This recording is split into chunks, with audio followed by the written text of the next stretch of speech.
Hi friends, welcome back to my channel. எல்லாருக்கும் வணக்கம். இன்றைக்கி சூப்பரான ஜிகர்தண்டா எப்படி செய்யலான்னு இப்போ நம்ம வீடியோக்குள்ளே போய் பார்க்கலாம். ஒரு அடிகனமான பாத்திரம் எடுத்துக்கோங்க. 1/4 கப் அளவுக்கு ஜீனி சேர்த்துக்கோங்க. இதை லேசாக கிளறி விடுங்க. கிளறி விட்டுக்கிட்டே இருந்தீங்கன்னா இந்த மாதிரி கலர் சேஞ்ச் ஆகும். இது கேரமல் செய்கிறதுக்காக தான் நம்ம ஜீனியை சேர்த்துருக்கோம். இந்த மாதிரி கிளறி விட்டுக்கிட்டே இருக்கும் போது கலர் சேஞ்ச் ஆகிட்டே இருக்கும் கொஞ்சம் கொஞ்சமாக. இப்போது ஜீனி எல்லாம் கரைஞ்சிருச்சு. இந்த சமயத்தில் கொஞ்சம் பவுலில் சுடுதண்ணி சேர்த்துக்கோங்க. தள்ளி நின்று ஊற்றுங்க, கையில் பற்றும். ஊற்றின வாட்டி இந்த மாதிரி கொஞ்சம் திக்காக வரும். இதை அப்படியே ஓரமாக எடுத்து வச்சுருங்க, ஆற வச்சுருங்க.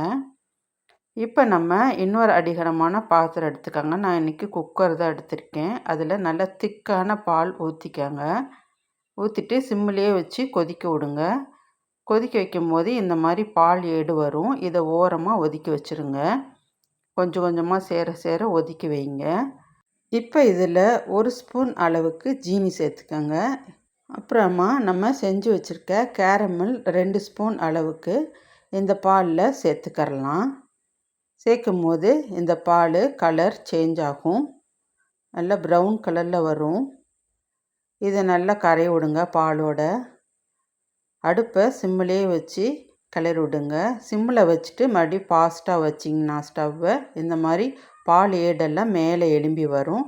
மறுபடியும் அதை ஓரமாக ஒதுக்கிட்டே இருங்க. இது ரபடின்னு சொல்லுவாங்க. இதை பாலெல்லாம் ஈர்த்துட்டு ஒரு பாத்திரத்தில் சேகரித்து வச்சுக்கோங்க. இந்த மாதிரி வந்துக்கிட்டே இருக்கும். எடுத்து வச்சுக்கிட்டே இருக்கணும் இந்த ரபடியை. இவ்வளோதாங்க, இதுக்கப்புறமா வராது பால் ஏடு. இப்போ ஸ்டவ்வை ஆஃப் பண்ணிடுங்க. பாலும் நல்லா வற்றிருச்சு. இதை அப்படியே ஆற வச்சுருங்க. இந்த பாலை ஆற வச்சுட்டு ஃப்ரிட்ஜில் வச்சுருங்க 1 மணி நேரத்துக்கு. அப்போ தான் ஜில்லுன்னு குடிக்கும் போது சூப்பராக இருக்கும். இது ஜில்லுன்னு ஆகிட்ட வாட்டி இந்த மாதிரி கலர் சேஞ்ச் ஆகிரும். இப்போ இதை அரேஞ்ச் பண்ணிடலாம். பாதாம் பிசின் எடுத்துக்கோங்க. ஒரு 5, 6 எடுத்துக்கோங்க. நைட்டே ஊற வச்சிங்கன்னா இந்த மாதிரி நல்லா புஷ்ஷுன்னு வந்துடும். நம்ம இப்போ டம்ளரில் போட்டு அரேஞ்ச் பண்ண போகிறோம். ஒரு டம்ளர் எடுத்துக்கோங்க. அதில் நம்ம ஊற வச்ச பாதாம் பிசின் 2 ஸ்பூன் அளவுக்கு சேர்த்துக்கோங்க. இது நல்லா குளிர்ச்சி தரக்கூடியது பாதாம் பிசின்னு. அதுக்கப்புறமா சிரப் சேர்த்துக்கணும். நன்னாரி சிரப்பு உங்கள்கிட்ட எந்த கலர் இருக்கோ அதை சேர்த்துக்கோங்க. அதை இது மேலே ஊற்றிடுங்க. இப்போ நம்ம பால் காய்ச்சி ஆற வச்சு ஃப்ரிட்ஜில் வச்சதை ஒரு 2 கரண்டி அளவுக்கு எடுத்து டம்ளரில் ஊற்றிடுங்க. ஊற்றிட்டு இதுக்கு மேலேயே உங்கள்கிட்ட என்ன ஃப்ளேவரில் ஐஸ்கிரீம் இருக்கோ அது 1 கரண்டி அளவுக்கு இது மேலே வச்சுருங்க. வச்சுட்டு அதுக்கப்புறமா நம்ம எடுத்து வச்சுக்க ரபடி இவ்வளோ தான் சேர்ந்துருக்கு 1/2 லிட்ரு பாலில். அதை மேலே இந்த மாதிரி வச்சுருங்க.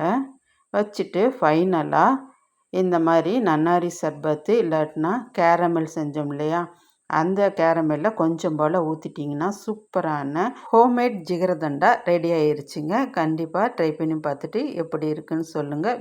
வெய்ய காலத்தில் இந்த மாதிரி சாப்பிடும்போது அவ்வளோ சூப்பராக இருக்குங்க. இந்த வீடியோ பிடிச்சிருந்தா லைக் பண்ணுங்கள். தேங்க்யூ.